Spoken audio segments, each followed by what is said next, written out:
ನಮಸ್ಕಾರ ಸ್ನೇಹಿತರೆ. 2-3 ದಿನದಿಂದ ಕೊಟ್ಟಿಯೂರಿನ ಬಗ್ಗೆ ಭಾರಿ ಅಪಪ್ರಚಾರ ನಡೀತಾ ಇದೆ ಸೋಷಿಯಲ್ ಮೀಡಿಯಾದಲ್ಲಿ. ಅದು ಕರ್ನಾಟಕದವರ ಮೇಲೆ ದಾಳಿ ಮಾಡಿದ್ದಾರೆ ಅಂತ ಅಪಪ್ರಚಾರ ಅಂತೂ ನಡೀತಾ ಇದೆ. ಅಲ್ಲಿ ನಿಜವಾಗಿ ನಡೆದದ್ದು ಏನಂತ ಹೇಳಿ ಯಾರಿಗೂ ಗೊತ್ತಿಲ್ಲ. ಆ್ಯಕ್ಚುಲಿ ಯಾರಿಗೂ ಅವರು ದಾಳಿ ಮಾಡಲ್ಲ. ಕೊಟ್ಟಿಯೂರಂತ ದೇವಸ್ಥಾನ ಬೇರೆ ದೇವಸ್ಥಾನದ ಥರ ಅಲ್ಲ. ಅಲ್ಲಿದ್ದು ನೀತಿ ನಿಯಮಗಳೇ ಬೇರೆ, ಪೂಜಾ ವಿಧಿವಿಧಾನಗಳೇ ಬೇರೆ. ಮೊದಲು ಅದನ್ನು ನಾವು ತಿಳ್ಕೋಬೇಕು. ಅದನ್ನು ತಿಳ್ಕೊಳ್ಳದೆ ಬೇರೆ ದೇವಸ್ಥಾನದ ಥರ ಹೋಗಿ ಅಲ್ಲಿ ನಮಗೆ ಬೇಕಾದಂಗೆ ನಡ್ಕೊಳ್ಳಿಕ್ಕೆ ಸಾಧ್ಯ ಇಲ್ಲ. ಅದನ್ನು ಅಲ್ಲಿಯ ಸ್ವಯಂ ಸೇವಕರು ನಿಮಗೆ ಹೇಳಲಿಕ್ಕೆ ಪ್ರಯತ್ನ ಪಡ್ತಾರೆ. ಬಟ್ ಅವರಿಗೆ ಕನ್ನಡ ಬರಲ್ಲ, ನಿಮಗೆ ಮಲಯಾಳಂ ಅರ್ಥ ಆಗಲ್ಲ. ಇದು ಸಮಸ್ಯೆ ಅಲ್ಲಿ.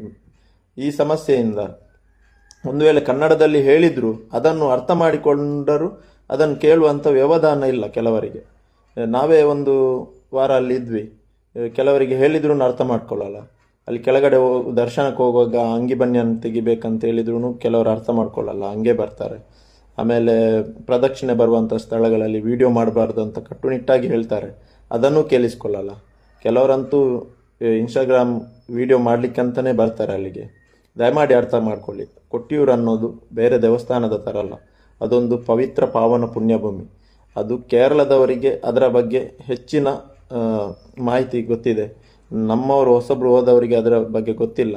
ಅಲ್ಲಿದ್ದು ಪೂಜಾ ವಿಧಿವಿಧಾನಗಳೇ ಬೇರೆ.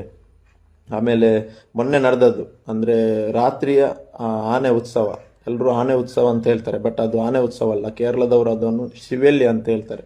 ಆ ಶಿವೆಲ್ಲಿ ಆದ ನಂತರ ಯಾರಿಗೂ ಆ ದೇವಸ್ಥಾನದಲ್ಲಿ ನಿಲ್ಲುವಂಥ ಅವಕಾಶ ಇಲ್ಲ. ಈವನ್ ಅಲ್ಲಿನ ಸ್ವಯಂ ಸೇವಕರು, ಅಲ್ಲಿಯ ಉದ್ಯೋಗಗಳು ಎಲ್ಲರೂ ಹೊರಗಡೆ ಬರ್ತಾರೆ. ಇದು ಏನಾಯ್ತು ಅಂತ ಹೇಳಿದರೆ, ಶಿವೆಲ್ಲಿ ಆದ ತಕ್ಷಣ ಎಲ್ಲರೂ ಕೆಳಗಡೆ ಇಳಿದು ಹೋದರು. ಅವರು ಎಷ್ಟು ಹೇಳಿದ್ರು ಇವರು ಯಾರು ಅರ್ಥ ಮಾಡ್ಕೊಳ್ಳಿಲ್ಲ.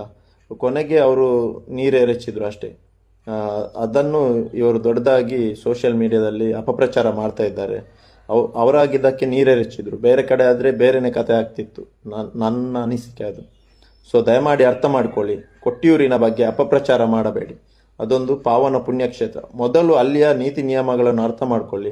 ಸ್ವಯಂ ಸೇವಕರು ಹಾಗೂ ಪೊಲೀಸರು ಹೇಳುವಂಥ ಸೂಚನೆಗಳನ್ನು ಪಾಲಿಸಿಕೊಂಡು ಹೋಗಿ.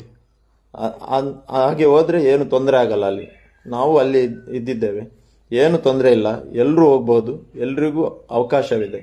ಇವಾಗಲೂ ಬರ್ತಾ ಇದ್ದಾರೆ ತುಂಬ ಜನ ಕರ್ನಾಟಕದಿಂದ, ಏನು ತೊಂದರೆ ಇಲ್ಲ, ಎಲ್ಲರೂ ಬರ್ಬೋದು.